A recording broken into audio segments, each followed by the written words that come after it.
ಕರ್ತನಲ್ಲಿ ಪ್ರೀತಿಯುಳ್ಳ ದೇವಜನರೇ, ನಮ್ಮ ಕರ್ತನಾದ ಯೇಸು ಕ್ರಿಸ್ತನ ಅತ್ಯಧಿಕವಾದ ಕೃಪೆಯ ಸಮಾಧಾನವು ತಮಗೂ ತಮ್ಮ ಕುಟುಂಬದ ಪ್ರೇರರಿಗೂ ಹೆಚ್ಚಾಗುಂಟಾಗಲಿ. ಹೃದಯಂಗಮ ಮಾತು ಎನ್ನುವಂಥ ಈ ಮುಂಜಾನೆ ವಾಕ್ಯದಾನದ ಸರಣಿಯಲ್ಲಿ ಈ ತಿಂಗಳು ನಾವು ದೇವರ ನಂಬಿಕಸ್ತನು ಎಂಬ ಶೀರ್ಷಿಕೆಯಲ್ಲಿ ದೇವರ ವಾಕ್ಯವನ್ನು ಧ್ಯಾನಿಸುತ್ತಿರುವಲ್ಲಿ ಈ ದಿನ ನಾವು ಧ್ಯಾನಿಸುವಂಥ ದೇವರ ವಾಕ್ಯದ ಭಾಗ 1 ಕೊರಿಂಥ 10ನೇ ಅಧ್ಯಾಯ 13ನೇ ವಚನ. 1 ಕೊರಿಂಥ 10:13. ಮನುಷ್ಯರು ಸಹಿಸಬಹುದಾದ ಶೋಧನೆಯೇ ಹೊರತು ಬೇರೆ ಯಾವುದೂ ನಿಮಗೆ ಸಂಭವಿಸಲಿಲ್ಲ. ದೇವರು ನಂಬಿಗಸ್ತನು. ನಿಮ್ಮ ಶಕ್ತಿಯನ್ನು ಮೀರುವ ಶೋಧನೆಯನ್ನು ನಿಮಗೆ ಬರಗೊಡಿಸದೆ ನೀವು ಅದನ್ನು ಸಹಿಸುವುದಕ್ಕೆ ಶಕ್ತರಾಗುವಂತೆ ಶೋಧನೆಯಾಗುತ್ತಲೇ ತಪ್ಪಿಸಿಕೊಳ್ಳುವ ಮಾರ್ಗವನ್ನು ಸಿದ್ಧ ಮಾಡುವನು. ಈ ವಾಕ್ಯವನ್ನು ಗ್ರಹಿಸೋದಕ್ಕೆ ಶಕ್ತರಾಗುವಂತೆ ದೇವರು ತನ್ನ ಆತ್ಮನ ಮೂಲಕ ನಮಗೆ ತನ್ನ ವಿಶೇಷವಾದ ಗ್ರಹಿಕೆಯನ್ನು ಅನುಗ್ರಹಿಸಲಿ. ಕರ್ತನಲ್ಲಿ ಪ್ರೀತಿಯುಳ್ಳ ದೇವಜನರೇ, ಈ ದಿನದ ಪ್ರಾಮುಖ್ಯವಾದ ವಿಷಯ ನಮಗೆ ಸಂಭವಿಸುವ ಶೋಧನೆಗಳು. ಆದರೆ ಅದರ ನಡುವೆ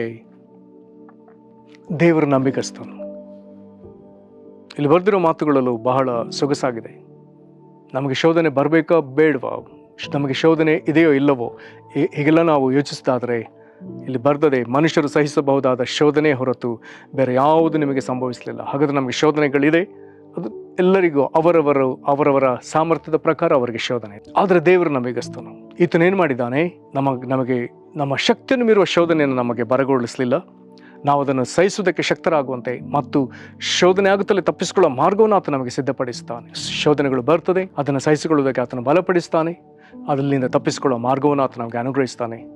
ಹಾಗಾಗಿ ಶೋಧನೆಗಳ ನಡುವೆ, ಈ ವಾಕ್ಯದ ನಡುವೆ, ಶೋಧನೆಗಳ ನಡುವೆ ದೇವರು ನಮಗಿದ್ದಾನೆ. ಆತನು ನಂಬಿಗಸ್ತನಾದ ದೇವರು. ಈ 13ನೇ ವಚನವನ್ನು ಹೇಳುವುದಕ್ಕೆ ಮೊದಲು ಈ 10ನೇ ಅಧ್ಯಾಯದ ಆರಂಭದಿಂದಲೇ ಆತನು ಇಸ್ರಾಯೇಲರ ಅಡವಿಯ ಪ್ರಸಂಗದ ಕೆಲವಾರು ದುಃಖದ ಸನ್ನಿವೇಶಗಳನ್ನು ಆತನು ಇಲ್ಲಿ ಪ್ರಸ್ತಾಪಿಸ್ತಾನೆ. ಇಸ್ರಾಯೇಲರ ಅಡವಿಯಲ್ಲಿ ಹೇಗೆ ದೇವರ ಕೋಪಕ್ಕೆ ಗುರಿಯಾಗಿ ಪ್ರಾಣ ನಷ್ಟ ಹೊಂದಿದ್ರೆ ಅನ್ನುವಂಥ ಕೆಲವಾರು ಸಂಗತಿಗಳನ್ನು ಬಹಳ ಸಂಕ್ಷಿಪ್ತವಾಗಿ ಅಲ್ಲೇ ಆತನು ತಿಳಿಪಡಿಸ್ತಾನೆ. ಅವರ ಆರಂಭದಲ್ಲಿ ಕೆಂಪು ಸಮುದ್ರವನ್ನು ದಾಟುವುದರಲ್ಲಿ ಮೋಶೆ ಶಿಷ್ಯರಾಗುವಂತೆ ಅವರಲ್ಲಿ ಮೇಘದಲ್ಲಿ ಮತ್ತು ಸಮುದ್ರದಲ್ಲಿ ದೀಕ್ಷಾಸ್ನಾನ ಹೊಂದಿದ್ರು ಎಂಬುದಾಗಿ ಬರ್ತದೆ. ಅವರೆಲ್ಲರೂ ಒಂದೇ ದೈವಿಕ ಆಹಾರವನ್ನು, ಒಂದು ಮನ್ನವನ್ನು, ದೇವದೂತರ ಆಹಾರವನ್ನು ಸೇವಿಸಿದ್ದಾರೆ. ಅವರ ಹಿಂದೆಯೇ ಚಲಿಸುತ್ತಿದ್ದ ಬಂಡೆ, ಕ್ರಿಸ್ತನೆಂಬ ಬಂಡೆಯಿಂದ ಬಂದ ಒಳ್ಳೆಯ ನೀರನ್ನು ಅವರು ಸೇವಿಸಿದ್ದಾರೆ. ಆದರೂ ಅವರೊಳಗೆ ಬಹುಮಂದಿ ವಿಷಯದಲ್ಲಿ ದೇವರಿಗೆ ಸಂತೋಷವಿರಲಿಲ್ಲ ಎಂಬುದಾಗಿ ಆತನು ಸ್ಪಷ್ಟವಾಗಿ ತಿಳಿಪಡಿಸ್ತಿದ್ದಾನೆ. ನಾವು ಮೋಶೆ ವಿಮೋಚನ ಕಾಂಡ, ಅರಣ್ಯಕಾಂಡ ಪುಸ್ತಕಗಳನ್ನ ಓದುವಾಗ ನಮಗೆ ಅದು ಸ್ಪಷ್ಟವಾಗಿ ನಮಗೂ ಅರ್ಥವಾಗಲಿಕ್ಕೆ ಸಾಧ್ಯ. ಅದನ್ನು ಇಲ್ಲಿ ಆತನು ನಮ್ಮ ಜ್ಞಾಪಕಕ್ಕೆ ಆತನು ಈ ವಾಕ್ಯದಲ್ಲಿ ತರ್ತಿದ್ದಾನೆ. ಹಾಗಾಗಿ ನಮಗೆ ಇಲ್ಲಿ ಒಂದು ಉಪದೇಶ ಬರೆಯಲ್ಪಟ್ಟ ದೇವರು ಬರೆಸಿಕೊಟ್ಟಿದ್ದಾನೆ. ವಿಶೇಷವಾಗಿ 6ನೇ ವಚನದಲ್ಲಿ, ಅವರು ಕೆಟ್ಟ ವಿಷಯಗಳನ್ನ ಆಶಿಸಿದಂತೆ ನಾವು ಆಶಿಸುವವರಾಗಬಾರದೆಂಬುದಕ್ಕಾಗಿ ಈ ಸಂಗತಿಗಳು ನಮಗೆ ನಿದರ್ಶನವಾಗಿವೆ. ದೇವರು ಅದೆಲ್ಲವನ್ನ ಯಾಕಿಟ್ಟಿದ್ದಾನೆ? ಆ ನೆಗೆಟಿವ್ ಸರ್ಕಮ್ಸ್ಟಾನ್ಸಸ್ಗಳನ್ನು ದೇವರು ಯಾಕೆ ನಮಗೆ ಅಲ್ಲಿ ಆತನು ಬರೆಸಿಟ್ಟಿದ್ದಾನೆ? ಹಾಗಾದರೆ ಅದು ನಮಗೆ ನಿದರ್ಶನ. ಅವರು ಯಾವುದನ್ನು ಬಯಸಬಾರ್ದಾಗಿತ್ತೋ ಅದನ್ನು ಬಯಸಿ ಹೇಗೆ ಆಪತ್ತಿಗೆ ಗುರಿಯಾದರು ಎಂಬುವಂಥ ವಿಚಾರದಲ್ಲಿ ನಾವು ಎಚ್ಚರಿಕೆ ತೆಗೆದುಕೊಳ್ಳೋದಕ್ಕಾಗಿ ಇವುಗಳನ್ನ ದೇವರು ಪೌಲನ ಮುಖಾಂತರ ಬರೆಸಿಟ್ಟಿದ್ದಾನೆ. ಆತನು ಅದನ್ನು ನಮಗೆ ತಿಳಿಸ್ತಿದ್ದಾನೆ. ಇಲ್ಲಿ ಕೆಲವಾರು ಎಚ್ಚರಿಕೆಗಳಿದೆ. 7ನೇ ವಚನದಲ್ಲಿ ಆತನು ಹೇಳ್ತಾನೆ, ನೀವು ವಿಗ್ರಹಾರಾಧಕರಾಗಬೇಡ್ರಿ. 8ನೇ ವಚನದಲ್ಲಿ ಆತನು ಹೇಳ್ತಾನೆ, ನಾವು ಜಾರತ್ವ ಮಾಡದೇ ಇರೋಣ. 9ರಲ್ಲಿ ಆತನು ಹೇಳ್ತಾನೆ, ನಾವು ಪರೀಕ್ಷಿಸದೇ ಇರೋಣ. 10ರಲ್ಲಿ ಅಂದ್ರೆ ದೇವರನ್ನು ಪರೀಕ್ಷಿಸದೇ ಇರೋಣ. 10ನೇ ವಚನದಲ್ಲಿ ಆತನು ಹೇಳ್ತಾನೆ, ನೀವು ಗುಟ್ಟಬೇಡ್ರಿ. ಹಾಗಾದ್ರೆ ಈ ಪ್ರತಿ ಸನ್ನಿವೇಶಗಳಲ್ಲಿ ಆದಂಥ ಕೆಲವು ವೇದನೆಯ ಸಂಗತಿಗಳನ್ನ ಆತನು ನಮಗೆ ತೋರಿಸ್ತಾನೆ. ಅವರಲ್ಲಿ ಅನೇಕರು ವಿಗ್ರಹದ ಆರಾಧಕರಾದರು. ಅವರು ತಿನ್ನುವುದಕ್ಕೂ ಕುಡಿಯುವುದಕ್ಕೂ ಅವರು ಕೂತುಕೊಳ್ತಾರೆ, ಕುಣಿದಾಡ್ತಾರೆ. ಮೋಶೆ ಬೆಟ್ಟದ ಮೇಲೆ ದೇವರೊಂದಿಗೆ ಇರುವಾಗ ಬಸವನ ಮೂರ್ತಿಯನ್ನು ಚಿನ್ನದ ಮೂರ್ತಿಯನ್ನು ಅವರು ಮಾಡಿಕೊಂಡು ನಂತರದಲ್ಲಿ ಅಲ್ಲಿ ಒಂದು ದೊಡ್ಡ ನರಮೇಧವೇ ನಡೀತದೆ. ಕೆಲವೇ ಕ್ಷಣದಲ್ಲಿ ಆ ನರಮೇಧದಲ್ಲಿ 3,000 ಜನರು ಸತ್ತು ಬೀಳ್ತಾರೆ. ಹಾಗಾಗಿ ವಿಗ್ರಹದ ಆರಾಧಕರಾಗಬೇಡ್ರಿ ಎಂಬುದಾಗಿ ಹೇಳ್ತಿದ್ದಾನೆ. ನಂತರದಲ್ಲಿ 8ನೇ ವಚನದಲ್ಲಿ ಆತನು ಮತ್ತೊಂದು ಪ್ರಸಂಗವನ್ನು, ಮಿದ್ಯಾನ್ಯರ ಬಯಲಿನಲ್ಲಿ ಆದ ಮತ್ತೊಂದು ಸಂಗತಿಯನ್ನು ಆತನು ತರ್ತಾನೆ. ಅವರಲ್ಲಿ ಕೆಲವರು ಜಾರತ್ವ ಮಾಡಿ ಒಂದೇ ದಿನದಲ್ಲಿ 23,000 ಮಂದಿ ಸತ್ತರು. ನಾವು ಜಾರತ್ವ ಮಾಡದೇ ಇರೋಣ ಎಂಬುದಾಗಿ ಹೇಳ್ತಾನೆ. ವಿಧ ವಿಧವಾದ ಶೋಧನೆಗಳು ಬರುವುದು ನಿಜವೇ, ಅದರಲ್ಲಿ ಪಾಲು ತೆಗೆದುಕೊಳ್ಳಬೇಡ್ರಿ ಎಂಬುದಾಗಿ ಹೇಳ್ತಿದ್ದಾನೆ. ಇನ್ನು 9ನೇ ವಚನಕ್ಕೆ ಬರುವಾಗ, ಕರ್ತನನ್ನು ಪರೀಕ್ಷಿಸಿ ಮೋಶೆಗೆ ವಿರುದ್ಧವಾಗಿ ದೇವರಿಗೆ ವಿರುದ್ಧವಾಗಿ ಅವರು ಗುಣಗಾಡಿದ್ರಿಂದ ಉರಿಮಂಡಲಗಳಿಂದ ಸರ್ಪಗಳಿಂದ ಕಚ್ಚಿಸಿಕೊಂಡು ಸತ್ತವರು ಅನೇಕರು. ಹಾಗಾಗಿ ದೇವರನ್ನ ಪರೀಕ್ಷಿಸುವುದು ಬೇಡ ಎಂಬುದಾಗಿ ಹೇಳ್ತಾನೆ. ಇದಲ್ಲದೆ ಅವರಲ್ಲಿ ಕೆಲವರು ಗುಣಗುಟ್ಟಿ ಸಂಹಾರಕನ ಕೈಯಿಂದ ನಾಶವಾದರೆಂಬುದಾಗಿ ಬರೆದಿದೆ. ಪ್ರಿಯರೇ, ಮೋಶೆಯ ಅಡವಿಯ ಪ್ರಸಂಗದಲ್ಲಿ ಗುಣಗುಟ್ಟುವಿಕೆಯಿಂದ ನಾಶವಾದವರದೆಷ್ಟು, ಅದು ದೇವರಿಗೆ ಕೋಪನ ಎಬ್ಬಿಸ್ತದೆ. ದೇವರನ್ನ ಸ್ತುತಿಸಬೇಕಾದವರು ನಾವು ಮೊನ್ನೆ ದಿವಸ ನೋಡಿದ್ದೇವೆ. ಪ್ರಲಾಪ ಗ್ರಂಥದಲ್ಲಿ ಯೆರೆಮೀಯನು ತನ್ನ ಸುತ್ತಲೂ ನಾನಾ ವಿಧವಾದ ವಿಧ್ವಂಸಕ ಸಂಗತಿಗಳು, ಕೊಲೆ, ದೌರ್ಜನ್ಯ, ಹಿಂಸೆಯನ್ನು ಆತನು ಕಂಡರು. ಉಳಿದ ಜನರಿಗೆ ಆತನು ಹೇಳ್ತಿದ್ದಾನೆ, ನಾವು ಉಳಿದಿರುವುದು ಯೆಹೋವನ ಕರುಣೆಯೇ. ಆತನು ದೇವರನ್ನ ಅಲ್ಲಿ ಘನಪಡಿಸ್ತಿದ್ದಾನೆ. ಅದರಲ್ಲಿ ಗುಣಗುಟ್ಟಿ ಅಲ್ಲಿ ನಾಶವಾದರು ಎಂಬುದಾಗಿ ಬರ್ತದೆ. ಪ್ರೇರೆ, ಗುಣಗುಟ್ಟುವಿಕೆ ನಮ್ಮಿಂದಲೂ, ನಮ್ಮ ಕುಟುಂಬಗಳಿಂದಲೂ, ನಮ್ಮ ಪರಿಸರದಿಂದಲೂ ಅದು ಹೊರಗೆ ಹೋಗಲೇಬೇಕು. ಗುಣಗುಟ್ಟುವಿಕೆ ಅಭ್ಯಾಸ ಇರುವುದಾದರೆ ದೇವರ ಬಳಿ ಕ್ಷಮೆ ಕೇಳಿ ಅದನ್ನು ದೇವರು ನಮ್ಮಿಂದ ಆ ಸ್ವಭಾವವನ್ನು ತೆಗೆದುಹಾಕುವುದಕ್ಕೆ ಕೇಳಬೇಕು. ಕಾರಣ ಗುಣಗುಟ್ಟುವಿಕೆ ಇರುವಲ್ಲಿ ದೇವರ ಕೋಪ ಬಂದೇ ಬರ್ತದೆ. ಬದಲಾಗಿ ಮೋಶೆಯಂತೆ ಪ್ರಾರ್ಥಿಸುವರಾಗಬೇಕಾಗ್ತದೆ. ಅದು ನಮಗೆ ಆಶೀರ್ವಾದ, ಇತರರಿಗೂ ಅದು ಆಶೀರ್ವಾದ. ಹಾಗಾಗಿ ಆತನು ತಿರುಗಿ 11ನೇ ವಚನದಲ್ಲಿ ತಿರುಗಿ ಹೇಳ್ತಾನೆ, ಅವರಿಗೆ ಸಂಭವಿಸಿದ ಈ ಸಂಗತಿಗಳು ನಿದರ್ಶನ ರೂಪವಾಗಿವೆ. ಈಗ ಆತನು ಹೇಳ್ತಾನೆ, ಯುಗಾಂತ್ಯಕ್ಕೆ ಬಂದಿರುವಾದ ನಮಗೆ ಬುದ್ಧಿವಾದಗಳಾಗಿ ಬರೆದವೆ.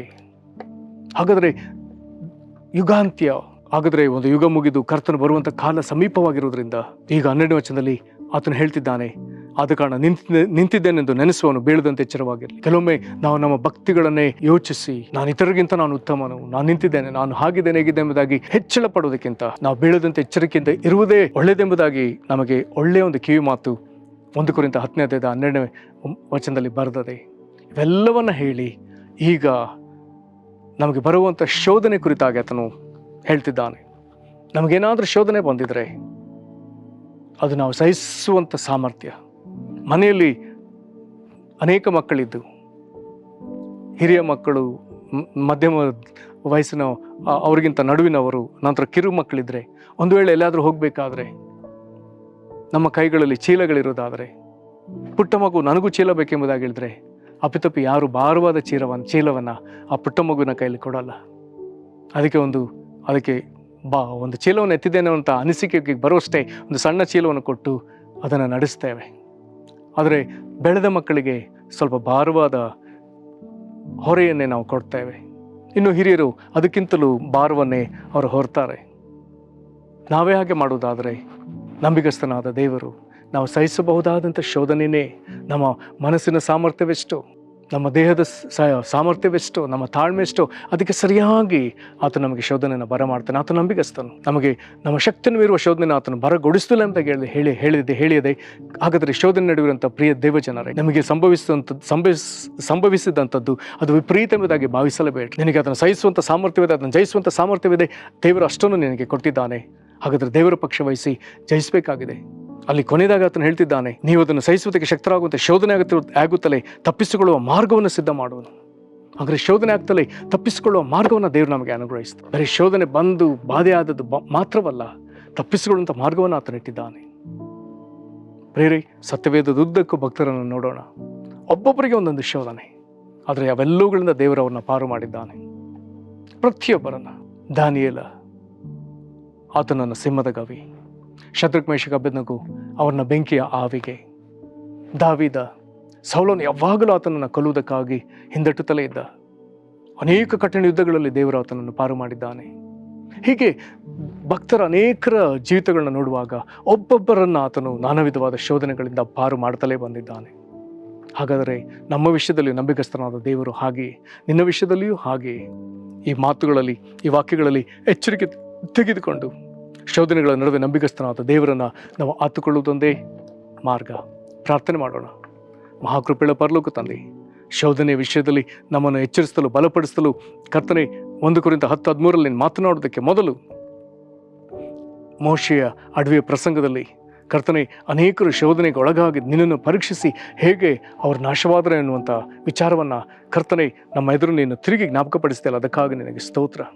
ಕರ್ತನ, ಅದೇ ವೇಳೆಯಲ್ಲಿ ನಾವು ಸಹಿಸಬಹುದಾದಷ್ಟು ಸಾಮರ್ಥ್ಯವುಳ್ಳ ಶೋಧನೆಯೇ ನೀನು ನಮಗೆ ಬರಮಾಡಿದ್ದಕ್ಕಾಗಿ ನಿನಗೆ ಸ್ತೋತ್ರ. ಕರ್ತನೆ, ನೀನು ನಂಬಿಗಸ್ತನಾಗಿದೆ, ಅದಕ್ಕಾಗಿ ನಿನಗೆ ಸ್ತೋತ್ರ. ಶೋಧನೆಯ ನಡುವೆ ನೀನು ನಮಗೆ ನಂಬಿಗಸ್ತನು. ನಮ್ಮ ಶಕ್ತಿ ಮೀರುವ ಶೋಧನೆ ನಮ್ಮ ಜೀವಿತದಲ್ಲಿ ಬರ ಮಾಡಲೇ ಇಲ್ಲ, ಅದಕ್ಕಾಗಿ ಸ್ತೋತ್ರ. ನಾವು ಹಾಗೆ ಅನೇಕ ವೇಳೆ ಭಾವಿಸಿದ್ದಕ್ಕಾಗಿ ನಮ್ಮನ್ನು ಕ್ಷಮಿಸಿ ಬಿಡು ಸ್ವಾಮಿ. ಕರ್ತನೆ, ಮತ್ತು ನಾವು ಅದನ್ನು ಸಹಿಸೋದಕ್ಕೆ ಶಕ್ತರಾಗುವಂಥ ಶೋಧನೆ ಆಗುತ್ತಲೇ ತಪ್ಪಿಸಿಕೊಳ್ಳುವ ಮಾರ್ಗವನ್ನು ಏರ್ಪಡಿಸುವ ದೇವರ ಸ್ತೋತ್ರ.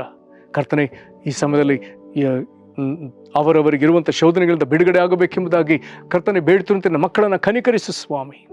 ಯವನಸ್ಥರಾಗಿ ಶೋಧನೆ ಅನುಭವಿಸ್ತಿದ್ದಾರೋ, ಮಕ್ಕಳಾಗಿ ಶೋಧನೆ ಅನುಭವಿಸ್ತಿದ್ದಾರೋ, ವಿದ್ಯಾರ್ಥಿ ಜೀವನದಲ್ಲಿ ಅಥವಾ ತಾವು ದುಡಿಯುವ ಕ್ಷೇತ್ರಗಳಲ್ಲಿ ಅಥವಾ ತಮ್ಮ ವ್ಯಾಪಾರದ ಕ್ಷೇತ್ರಗಳಲ್ಲಿ ಅಥವಾ ತಮ್ಮ ಭಕ್ತಿ ಜೀವಿತದಲ್ಲಿ, ಸೇವಾ ಕ್ಷೇತ್ರಗಳಲ್ಲಿ ಅಥವಾ ಕರ್ತನೆ ನಾನಾ ವಿಧವಾದ ವ್ಯಾಧಿಗಳಲ್ಲಿ, ಪರಿಶ್ರಮಗಳಲ್ಲಿ ಶೋಧನೆ ಅನುಭವಿಸ್ತಿದ್ದಾರೋ ಕರ್ತನೆ, ಪ್ರತಿ ಭಾಗದಲ್ಲಿ ನಿನ್ನ ಮಕ್ಕಳನ್ನು ಬಲಪಡಿಸು. ನೀವು ಪುಷ್ಟಾದ ಕಾರಣ ನೊಗಗಳನ್ನು ಮುರಿದು ಬಿಡಿರುವುದಾಗಿ ಹೇಳಿದ್ರಿಂದ ದೇವರೇ ಅವರ ಮೇಲೆ ನಿನ್ನ ಅಭಿಷೇಕವನ್ನು ಕಳಿಸು ಸ್ವಾಮಿ. ವೈರಿ ಹೇರಿರುವಂಥ ನೊಗಗಳು, ಕಣಿಗಳಲ್ಲೂ ಬಂಧನಗಳು, ಕರ್ತನೆ ಸರಪಣಿಗಳು ಬಿಚ್ಚಲ್ಪಡಲೇ ಯೇಸು ಕ್ರಿಸ್ತನ ಹೆಸರಿನಲ್ಲಿ. ನಿನ್ನ ಮಕ್ಕಳಿಗೆ ಕರ್ತನೆ ಶೋಧನೆಗಳಿಂದ ತಪ್ಪಿಸಿಕೊಳ್ಳುವ ಮಾರ್ಗವನ್ನು ದಯಮಾಡಿ ಏರ್ಪಡಿಸಿಕೊಡು ಸ್ವಾಮಿ. ಕರ್ತನೆ ಪಕ್ಷಿಗಳಿಂದ ರೆಕ್ಕೆಗಳನ್ನು ಕಟ್ಟಿಕೊಂಡು ಹಾರುವುದಕ್ಕೆ ಕೃಪೆಗಳು, ಸುರಕ್ಷಿತ ಸ್ಥಳಕ್ಕೆ ಹೋಗುವುದಕ್ಕೆ ದಯನ ಅನುಗ್ರಹಿಸು. ಕರ್ತನೆ ನಿನ್ನ ಬರುಣದವರೆಗೂ ತಮ್ಮ ಪರಿಶುದ್ಧತೆಯನ್ನು ಕಾದುಕೊಳ್ಳುವುದಕ್ಕೆ ಕೃಪೆನ ಅನುಗ್ರಹಿಸು. ನಂಬಿಕೆಯಲ್ಲಿ ದೃಢಪಡಿಸು. ಯೇಸು ಕ್ರಿಸ್ತನ ಹೆಸರಲ್ಲಿ ಬೇಡಿದ್ದೇವೆ ನಮ್ಮ ತಂದೆಯೇ, ಆಮೇನ್. ಕರ್ತನೆ ನಿಮ್ಮನ್ನು ಆಶೀರ್ವದಿಸಲಿ. ವಂದನೆಗಳು.